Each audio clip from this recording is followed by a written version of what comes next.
Thank you. Anyway, slight change of mood. Had he lived, Ayrton Senna would have celebrated his 50th birthday earlier this year. Yeah, and you know the weird thing is I was talking about this to my 14-year-old son the other day, and he went, "Oh yeah, Ayrton Senna, was he that racing driver that got killed?" God, that makes me feel really old. Well, I know, it's awful, but the thing is, I said to him, if you'd seen his funeral, you'd know he was a bit more than that. One of the world's greatest motor racing drivers, Ayrton Senna, has died after a crash at this afternoon's... Senna, 3 times a world champion, suffered massive head injuries. Formel 1 Weltmeister Ayrton Senna. A million people line the streets of his home city. The Brazilian government accorded full military honors. In Brazil, at his home country, has declared 3 days of mourning. I think I was 9 years old, and I was racing that weekend. I just came in from a heat or a practice session, and my dad's working away on the car, and I remember him telling me. I remember going around to the back of the car and just bawled my eyes out. At 9 years, I remember it like it was yesterday. I remember exactly where it was, what spot. I could take you there right now. In Brazil, they remember Ayrton Senna as a sporting hero who gave away millions to help underprivileged children. Elsewhere in the world, though, we remember him best for this. And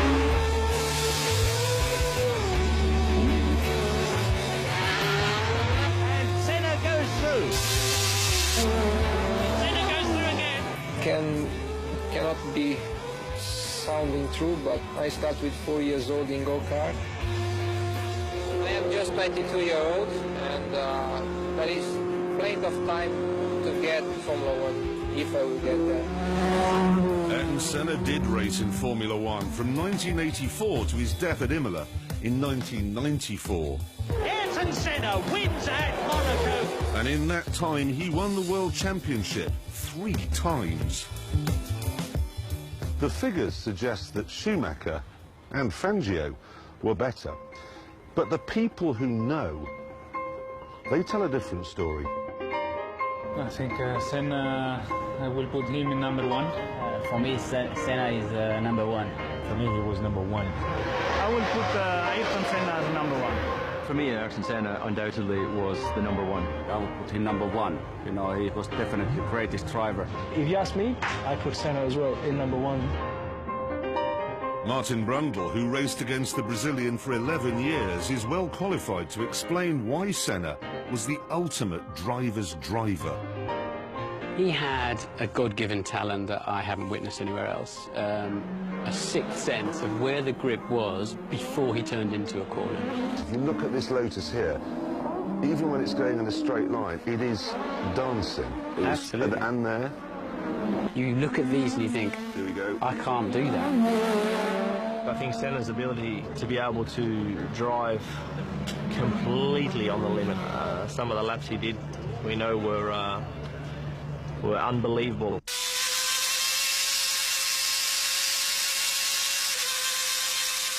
This is just... This is manic. Look at this, how he reads those 2 guys. It's absolutely on it, isn't it? This is... Look at that. Senna was so good at banzai last-minute qualifying laps that in his Formula 1 career he won an incredible 65 pole positions. He had this gift to just go and find, we could all find a 10th or 2. The really great drivers can go and find a half a second or 3/4 of a second. However, Senna could do even better than that. In Monaco in 1988, he out-qualified his teammate, the great Alain Prost, by a scarcely believable 1.5 seconds.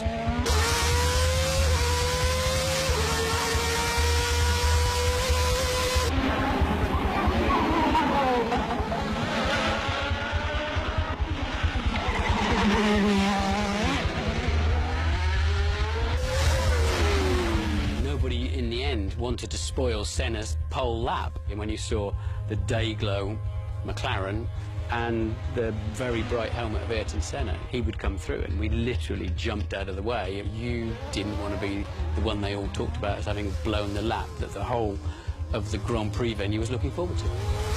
But it wasn't just out-and-out speed that made Senna special. He was so good because he was working so hard on details. And I improved the car also there and there, but he went in the fine details. That's why it was fantastic. Yeah, the worst is here. The worst is the second chicane and in the third chicane. But it's because the asphalt goes like this, in the third chicane, and it's like this. In the second chicane is becoming bumpy. And if I think back to when I was his test driver at the beginning of the '94 season, after the second day he had a small incident and tweaked his neck, and that was it. The test was over as far as he was concerned. I came in the following day and he was there in the morning, and I thought, oh, okay, he must have made a miraculous recovery. But in actual fact, he was just there to listen to what I was saying to the engineers, to work out whether he could trust my feedback. And when I compare that to Nigel Mansell, when I was his test driver, he would set a lap time and then he would bugger off to the golf course. Another weapon in Senna's armoury was his utter ruthlessness. Prost having a look, and Senna's hiding into the pit wall. Schumacher trying to take Ayrton Senna, and I don't see if the Brazilian moved across. Indeed he did. He often used to put us in a position that you were going to have an accident, and he would leave it up to you to decide whether to have that accident or not.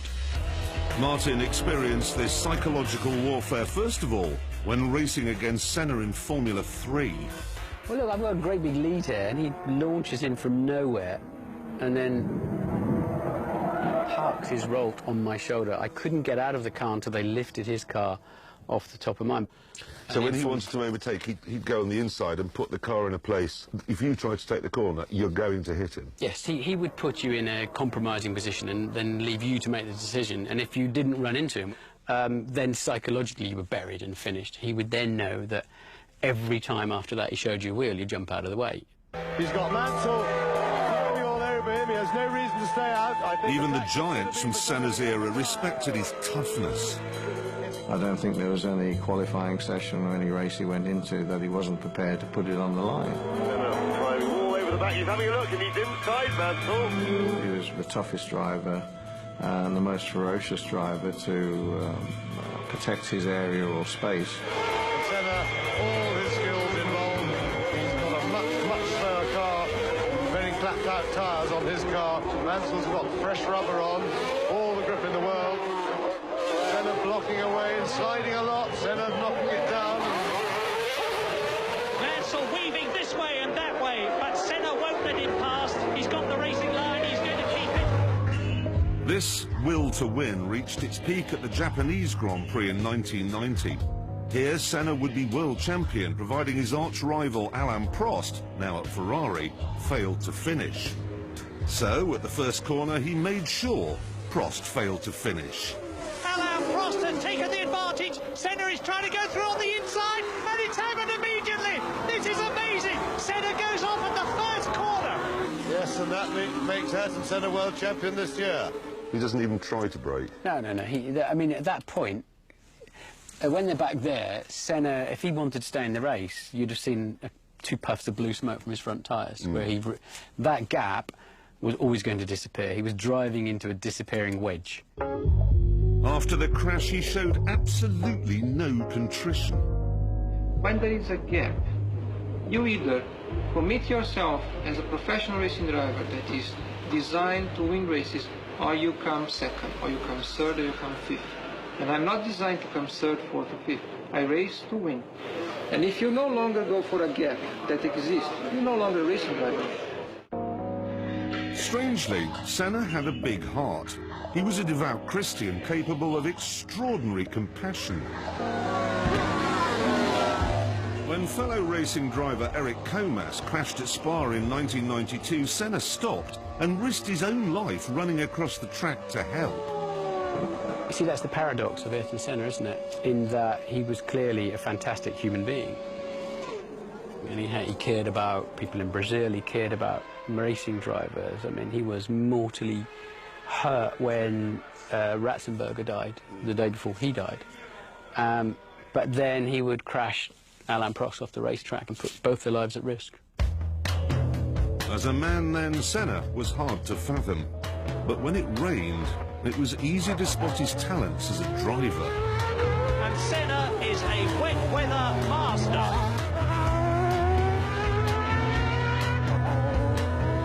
This is Donington in 1993.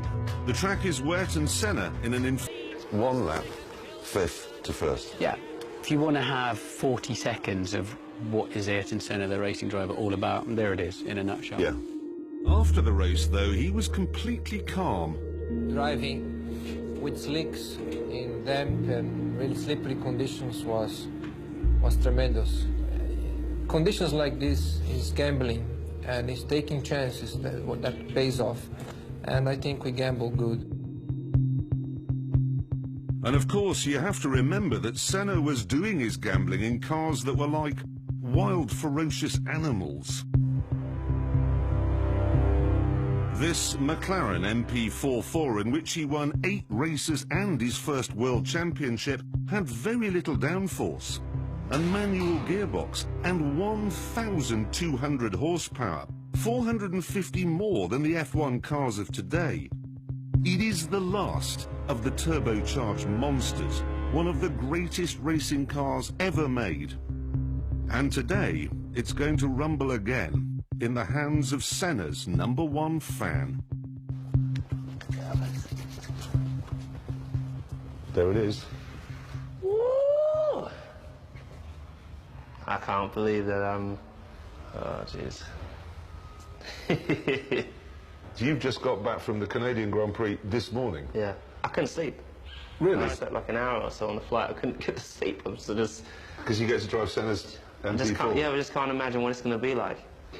I just have this sound in my head of the car roaring and going through Monaco streets when he's one-handed.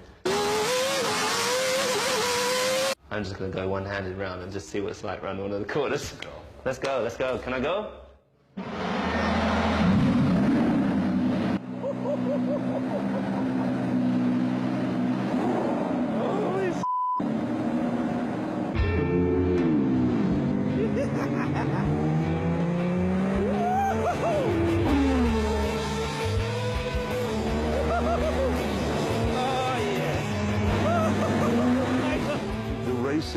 Back in the mid-80s, it was, I mean, there's an incredible scene, I think, with Nelson Piquet overtaking Senna on full opposite lock. I mean, very little in the way of safety, very little in the way of aerodynamic grip. Manual gearbox, 1,200 horsepower. Yeah, and the cockpit, you could almost punch through it. So you think, geez, you know, you're driving around at those speeds, your wheel falls off, the mechanic makes a mistake, you're dead. It's phenomenal, and I can't even contemplate what it would have been like.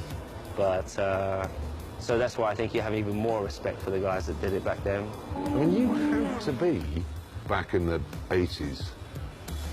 Crazy. A bit of honesty here. You know, you've got your Mansells, Piquets, Prost. The drivers were incredible, and do you think that shining out from all of those drivers in that great era, Senna rose to the top? Senna rose to the top. I don't want to go in. Let's do another lap. I love the fact that he would fight for his own, what he truly believed in. It's just everything.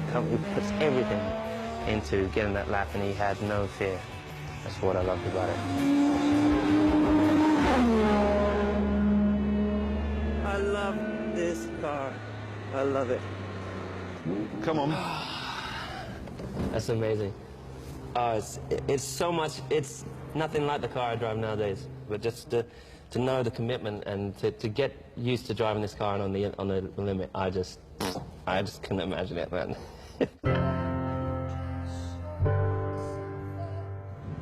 It's one of the best days of my life. I just feel so blessed, you know. I dreamed my whole life of driving that car. My whole life. I just ticked off one of my dreams.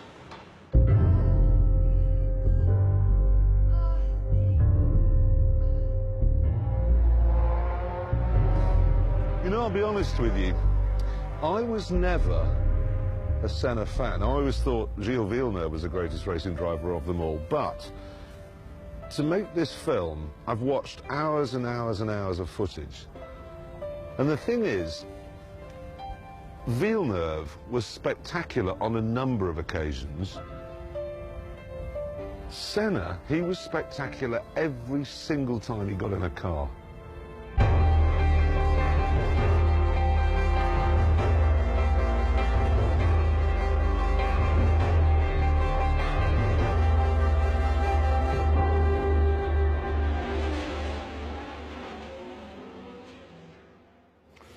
There's an amazing film coming out on Ayrton Senna next year. I urge you all to go and see it. It's fantastic.